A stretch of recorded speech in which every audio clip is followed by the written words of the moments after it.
Before one word of explanation, before 1 second of setup. You need to hear this? Hollywood has become a breeding ground for some seriously dark stuff. Child trafficking, pedophilia and prostitution. He said that out loud in a room full of people. Now listen to what came right before it. Creepy. It's just such a fetishistic event. A man who has been inside Hollywood's most elite circles for over 30 years. A man who has sat in those rooms, walked those red carpets, shaken those hands. And he is calling it fetishistic. He is naming child by name. He is not whispering it. He is not hiding it behind metaphor. Now hear what he said about the people profiting from the silence. 30 years inside Hollywood, and every single person whose name is connected to Jeffrey Epstein's flight logs, his island, his client list, every single one of them should be very, very uncomfortable right now. Because Keanu Reeves wasn't just commenting on Hollywood's culture, he was issuing a warning. And today we are going to decode exactly who that warning was meant for. Let's establish something before we go any further, because this matters. Keanu Reeves is not a whistleblower in the traditional sense. He has never filed a lawsuit. He has never gone on a primetime news program with documents in his hands.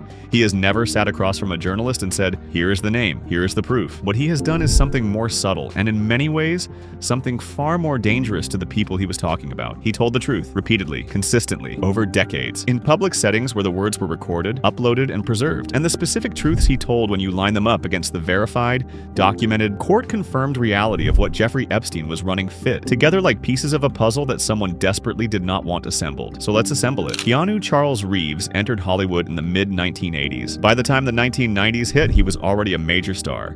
Speed made him a household name. The Matrix made him a global icon. John Wick made him a cultural institution. We are talking about a man who has been continuously, actively, centrally embedded in the highest levels of the entertainment industry for nearly 4 decades. He is not an outsider looking in.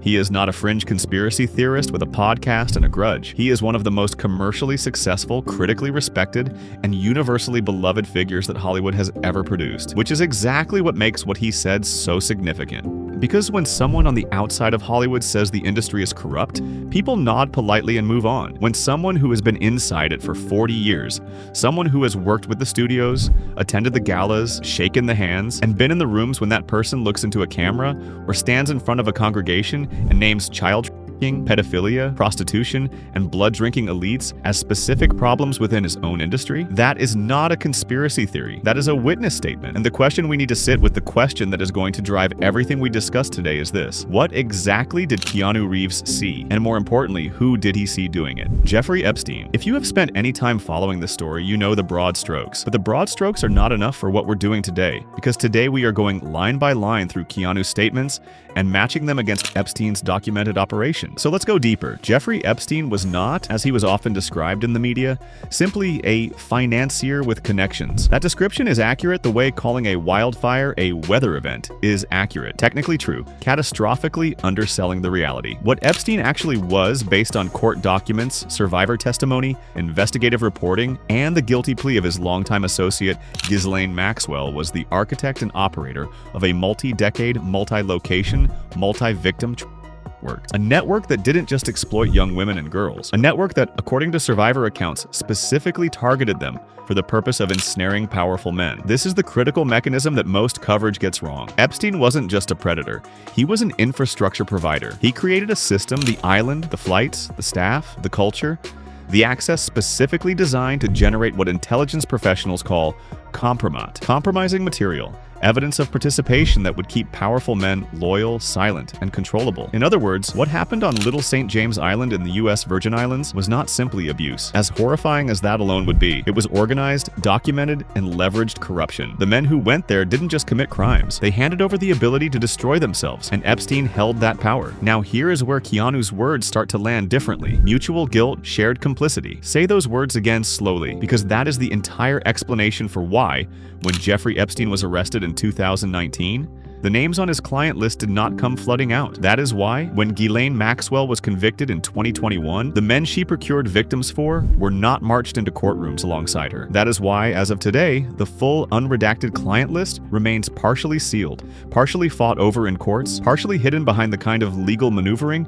that only people with extraordinary resources can afford, because every single person on that list has the same incentive. Stay quiet, stay together, stay protected. And Hollywood was not peripheral to this. Hollywood was not a side footnote in the Epstein story. Hollywood was embedded in it. The entertainment industry, by the nature of what it is, runs on exactly the kind of currency Epstein was trading in. Access, gatekeeping, the promise of elevation, the threat of blacklisting. Want a role? Know the right person. Want funding? Impress the right person. Want to stay relevant? Keep the right people happy. That is not cynicism. That is how the industry has functioned since its inception. And it is precisely the cultural soil in which someone like Jeffrey Epstein could take root, grow, and thrive. Because Epstein didn't need to advertise. He didn't need to recruit.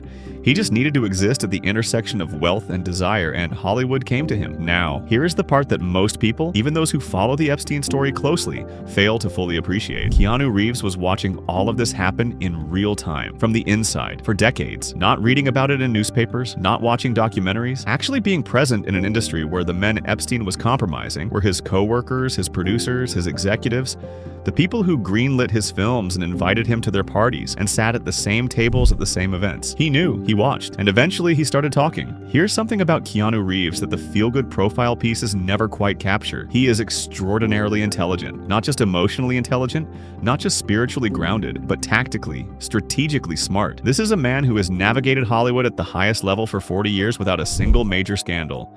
Without a single destroyed friendship, without a single enemy who has been able to successfully attack him publicly. You don't do that by accident. You don't do that by being naive. You do that by being very, very careful about what you say, how you say it, and when. Which means every time Keanu Reeves opens his mouth about Hollywood's darkness, it is calculated. It is deliberate. He is saying exactly what he means to say. Not more, not less. So let's take his statements apart, one by one. Hollywood has become a breeding ground for some seriously dark stuff. Child trafficking, pedophilia, and prostitution. This was not delivered in an off-the-cuff interview. He didn't stumble over these words.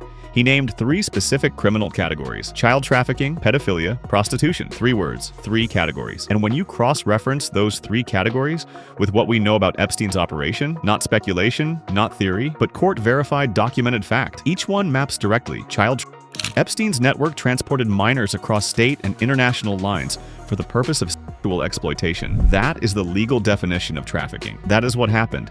That is what Maxwell was convicted of facilitating. Pedophilia. Multiple survivors have testified that some of the victims Epstein trafficked were under the age of consent. Some were as young as 14. The nature of the abuse described in survivor testimony and court documents is unambiguously that of child prostitution. Epstein's operation involved the exchange of money, favors, career advancement, and other benefits in contexts directly linked to exploitation. Multiple survivors have described being paid or having payment structured around their involvement. Keanu named all 3, specifically, publicly, in a setting that was recorded. Now ask yourself, what does it take for a man at his level, in his position, with everything he has built, to stand in front of people and name those 3 things by category? It takes certainty. You do not take that risk unless you know. Creepy. It's just such a fetishistic event. Fetishistic. That is an extraordinarily specific word choice. This is not uncomfortable. This is not overwhelming. Fetishistic refers to the sexualization of a specific object, behavior, or person. It implies a dynamic in which someone's presence is being consumed,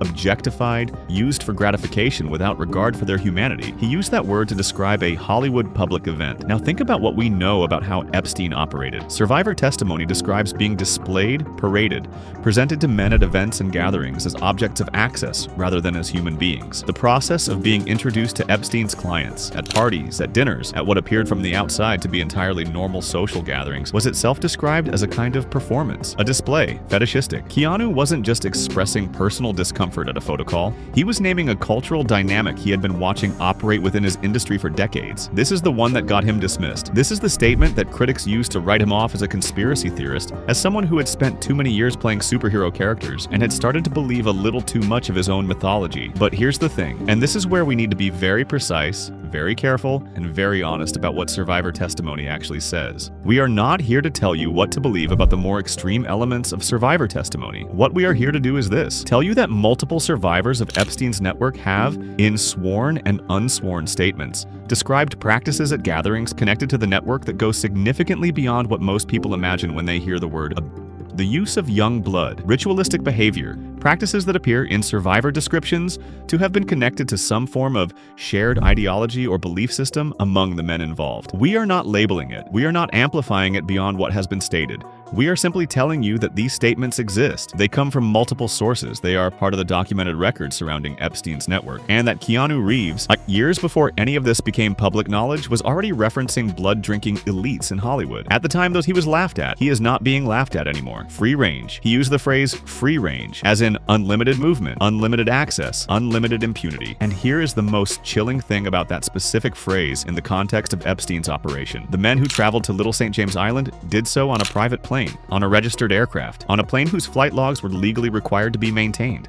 Those logs existed. They were subpoenaed. Some of them have been released. Some of them are still being fought over in court. And yet, the majority of the men named in those flight logs have faced zero criminal consequences. Zero. That is not a failure of investigation. That is a success of exactly what Keanu described. A culture of silence. A system in which the people with the power to speak up are the same people with the most to lose if they do. And Keanu Reeves, sitting inside that system, watching it operate from within, chose to start talking. Keanu Reeves is famous, genuinely, documentably famous for his practice of hovering his hands near women without making physical contact during photos. This has been covered extensively.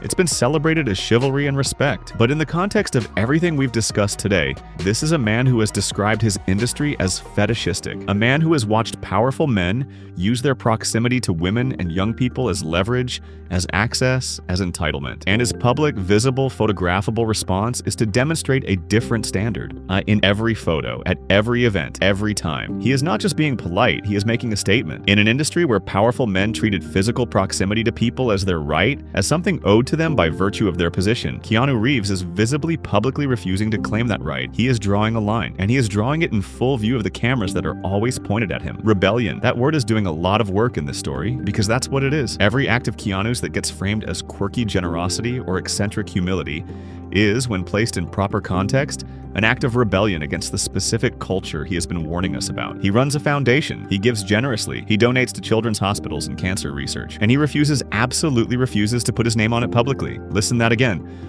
Proximity to vulnerable people as leverage, because that is exactly what Epstein was doing. Epstein used charitable and philanthropic fronts to create legitimate-looking access to young people. His connections to institutions, to schools, to research organizations, these were not the acts of a genuine philanthropist. They were infrastructure, they were cover, they were how you get access to the people you want access to, while maintaining the appearance of benevolence. And Keanu, who has watched this play out from the inside, refuses to create any such infrastructure around his own giving. He doesn't want his name on a foundation that could be co-opted, corrupted, or used as a networking tool by the exact kind of people he has been warning about. He has seen what Hollywood does to pure things. He refuses to create another target. During contract negotiations for the Matrix sequels, budget cuts threatened to eliminate young, lower-paid actors from the project. Keanu voluntarily reduced his own salary to keep them paid. He then personally gifted 12 stunt crew members Harley-Davidson motorcycles out of his own pocket. You've heard this story. The world celebrated it as generosity. But think about who it is that gets cut when Hollywood studios face budget pressure. Not the executives, not the producers, not the established stars. It is always the youngest, the most vulnerable, the most easily replaced, the people with the least power to push back. Keanu saw that, recognized it as the same dynamic playing out in a different context, and intervened. That language is important because it confirms something we've been building toward this entire video. Keanu Reeves has not been passively different from Hollywood. He has been actively, intentionally adversarial toward the specific culture of power and exploitation that he watched Jeffrey Epstein thrive inside. In July 2022, a TV producer witnessed Keanu at an airport with a 14-year-old boy who had recognized him. Instead of a quick photo, a polite brush-off, the standard celebrity interaction, Keanu sat down and patiently answered every single question the boy had, without irritation, without an eye on the exit, with full, genuine human attention. The world called it wholesome. Not everyone in Hollywood is consumed. Consumed. That word matters, because what Epstein built was a system of consumption. The consumption of young people, their time, their bodies, their futures, their innocence, consumed by men who believed their wealth made that consumption their right. And in the middle of that industry, Keanu Reeves sat down with a kid and just talked to him like a human being. That is not an accident. That is a man who has spent 30 years watching the alternative and making a different choice every single time. We need to pause here, because there is a dimension to Keanu's story that doesn't get connected to his warnings often enough. And it should, because it explains not just what he knows, but why he cares the way he does. Keanu Reeves has experienced a level of personal grief that most people, even those who have suffered greatly, cannot fully comprehend. River Phoenix, his closest friend in early Hollywood, died of a drug overdose at 23 years old. River Phoenix, by multiple accounts, was one of the most gifted performers of his generation. He was also, according to people who knew him well, someone who had experienced the specific kind of predatory exploitation that young, beautiful, enormously talented people face when they enter an industry full of powerful men who want things from them. River Phoenix died at the height of his talent, at the beginning of what should have been a decades-long career, outside a club in Hollywood, surrounded by people who had access to every resource in the world to help him and did not. He watched it happen to his best friend. He experienced it in his personal life, and he chose consciously, deliberately, at every step, not to be part of the machinery of consumption. What would you have to see? We know the answer now. He saw his best friend consumed. He saw the machinery of the industry turn on talented young people and grind them down. He sat inside a circle that included, according to multiple accounts and documented records, men who flew to a private island to abduct children. And he chose the subway. He chose solitude. He chose anonymity. Not because he doesn't know how to enjoy wealth and success, but because he has watched from the inside exactly what the alternative looks like. Now we get to the part of this story that nobody in mainstream media is willing to touch directly. Because it is one thing to say Keanu Reeves warned about Hollywood's darkness in general. It is another thing entirely to ask the question, when he issued those warnings, who specifically was in that culture? Who were the people he was watching? Who were the names that surrounded him in the industry he was describing? Because the Epstein flight logs are real documents. The survivor testimony is part of court record. The Maxwell conviction is a matter of established legal fact. And the ongoing fight to keep portions of the client list sealed, a fight that has involved some of the most expensive legal teams money can hire, is happening right now, in real time, in federal courts. So when Keanu Reeves describes an industry in which powerful men operate a culture of silence around the exploitation of young people, he is not describing a hypothetical. He is describing something with names attached to it. Names that are to varying degrees known. Names that are to varying degrees being protected. And every one of those names should be listening very carefully to what Keanu has been saying. Because here's the thing about the specific way he has been speaking. He has been consistent for years, across multiple settings, using specific language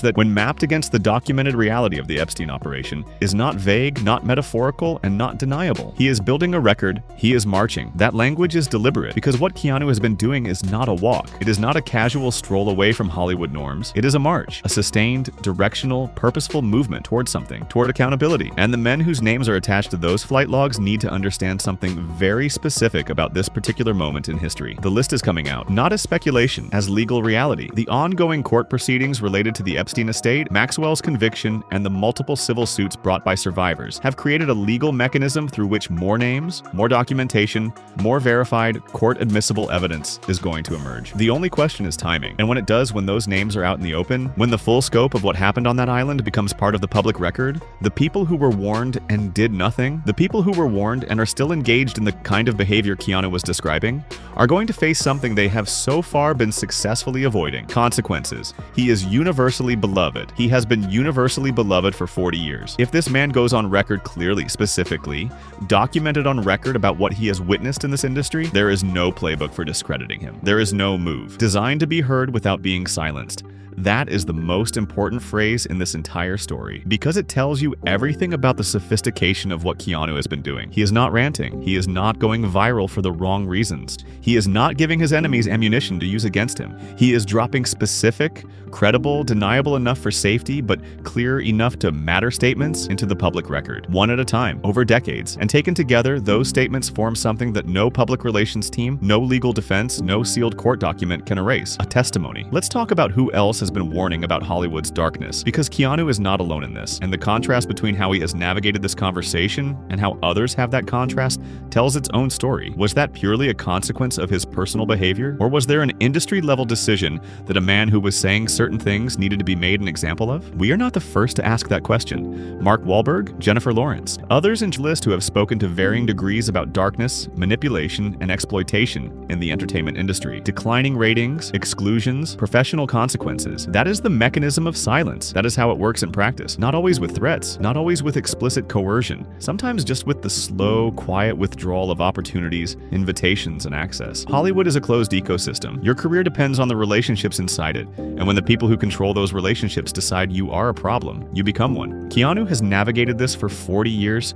He has spoken, he has warned, he has dropped breadcrumbs in public that assembled together, constitute an explicit indictment of the industry's most powerful predators. And he has done it without becoming Mel Gibson, without losing his career, without giving anyone a single clean target. How? Because he chose his moments. He chose his words. He never said, I saw X person do Y thing on Z date. He said, why? Hollywood has a culture of child pedophilia and prostitution. He said blood-drinking elites. He said fetishistic. He created a framework, a context, a lens through which everything else can be understood. And now, with the Epstein story advancing through the courts, with more names potentially coming out, with the culture of silence becoming harder and harder to maintain, that lens is becoming very, very relevant to a very specific group of people. Less like conspiracy, more like testimony. Say that again, because that is the shift happening in real time as the Epstein story continues to unfold. The things that sounded paranoid 5 years ago are appearing in court documents. The things that sounded extreme are being confirmed by survivor statements. The framework that Keanu built, word by word, over decades,